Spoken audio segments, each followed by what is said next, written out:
Welcome back to the channel, everybody. Hope you're all doing well. So today's episode is going to tie together a few different aspects of what we've covered over the last couple months. We're going to look at knock control. In this particular case, it's going to be application specific to a Subaru STI. It is the AM Infinity, and we're going to look at the importance of going through a base map, because AM gives you a starting point. A lot of companies are going to give you a starting point. Haltech, Motec. You're never going to have a map that is going to do everything that you need for your car to start with, because unless you have cloned a build, yours is always going to be different. So it's very, very important to go through the map. I'm going to illustrate the importance of this because I'm a victim of my own advice.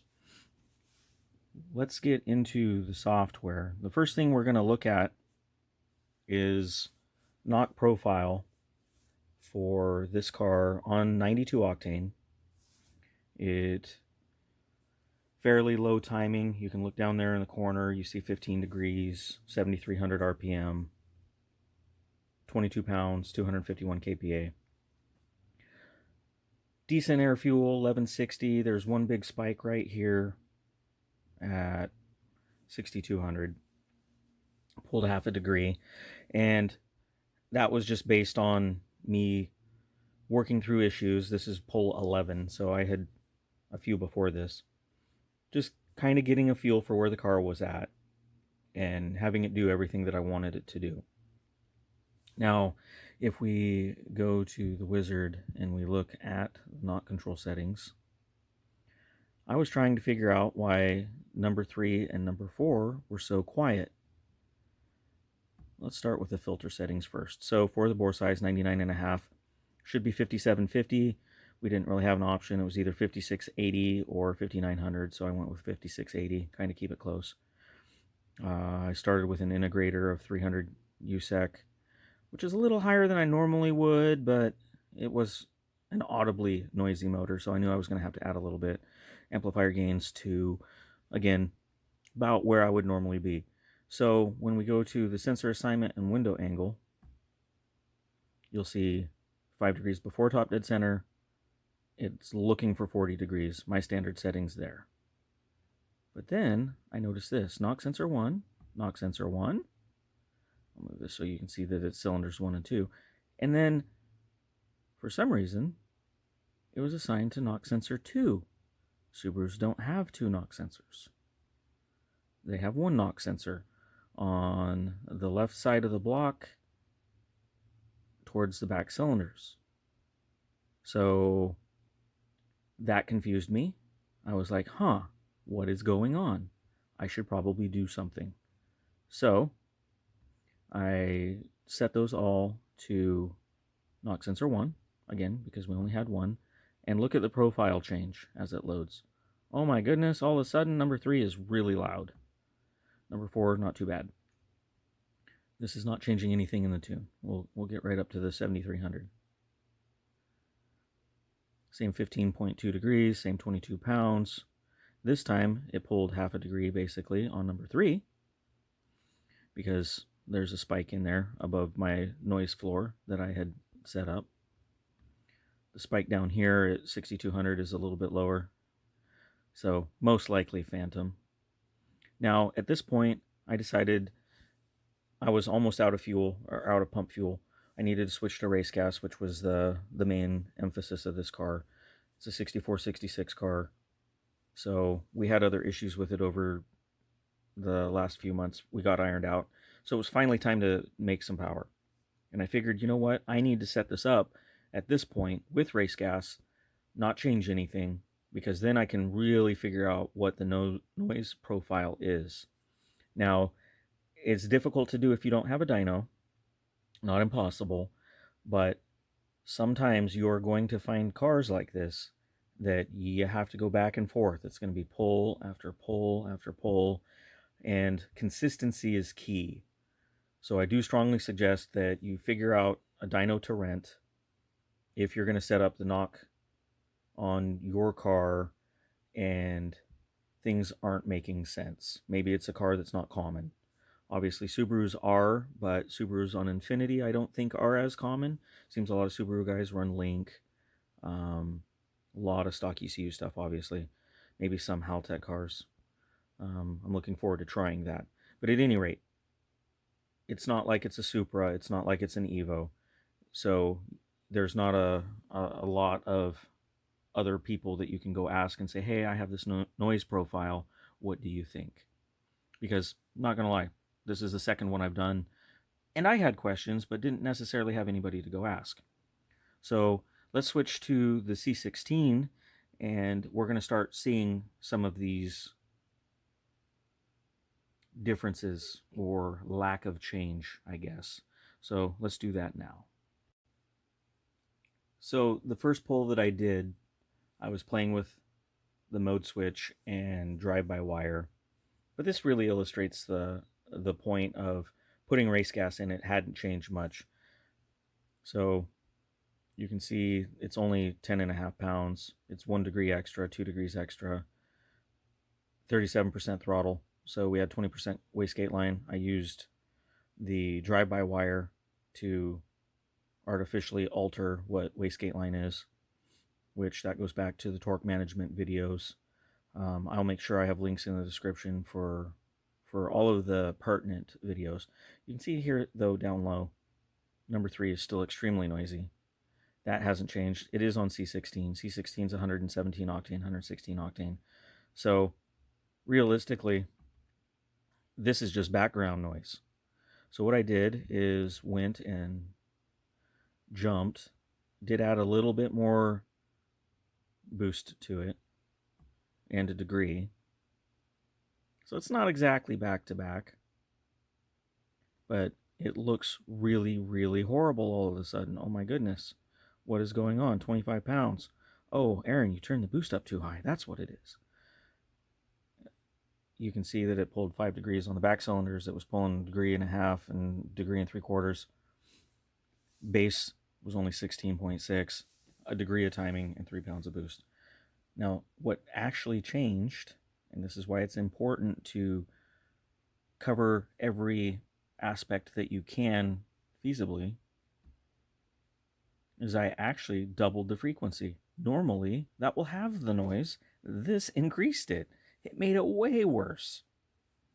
So, in this particular case, that wasn't the answer. We covered that on Supras. We covered that on Evos. This particular Subaru, maybe all Subarus, I don't really know at this point, that's not what you want to do. And then we can see the window it's looking at is the same, still all knock sensor 1. So the next pull, I went back to the 5680 hertz for the primary knock frequency. Changed one other small detail, but look at the noise profile change. I guess I turned the boost down too. Look at the noise difference. Now we're back to what we would expect. 1.5 degrees extra, still basically the same boost that we were on pump gas. No knock. A little bit of a spike right here, right towards the rev limiter, which maybe is real, maybe just clatter, hard to say. But the difference in this particular case wasn't what you might expect.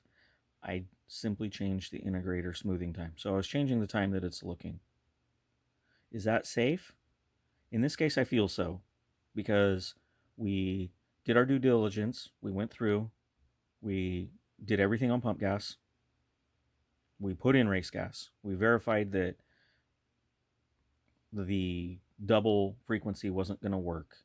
We left everything the same, more or less. We picked up more knock, and even then, we still have a little bit of knock right there. Obviously, that spike, so it pulled 2/10, 3/10. We back up, though. 7300's quiet. We look at that 62, 6300 spot. A little bit of noise, but not too bad. 4 was getting a little rowdy compared to the others. At any rate, we spent the time to experiment in a safe manner by leaving the boost where we were on pump gas and just moving the target around to see what the engine was truly doing. Now, you doing that on the street is going to require, number one, a very consistent surface, hopefully no wind. It needs to be flat, and you need to be starting the pull at the same RPM as much as possible and doing it safe. It's not probably going to be practical. This is why I suggest finding a dyno, paying the money, doing the travel time. If you're going to do it proper and use the knock feedback, you need to make sure this is right. And when you look at it, what's more expensive? Taking a day off work, maybe getting a hotel, using a dyno for 5 or 6 hours, or having to build another motor. Maybe paying somebody to install that motor. Obviously, spending the time on the dyno is the cheaper option. And realistically, you're going to have to do it on the next motor anyway. So why not just bite the bullet, get it done, right? This is why dynos are great tools. Or if you're not the tuner, at least now you understand that maybe your car requires additional attention. And hopefully your tuner is on the ball and thinks about all of these aspects. I can't tell you who does and who doesn't. That's not really my job. But the important part is that you have to spend the time to really figure out what the car is doing. And it might change from this particular Subaru to the next Subaru. Or I'm just going to pick something at random. Maybe you have a Chrysler K car with a 2.2 turbo. Not something that a lot of people do, probably on an AM Infiniti or a Haltech or Motec, whatever ECU you're choosing to use, Max ECU. Lots of options. So you need to figure out what is that particular engine happy with. Maybe you have some stock ECU numbers. So you have a starting point, hopefully.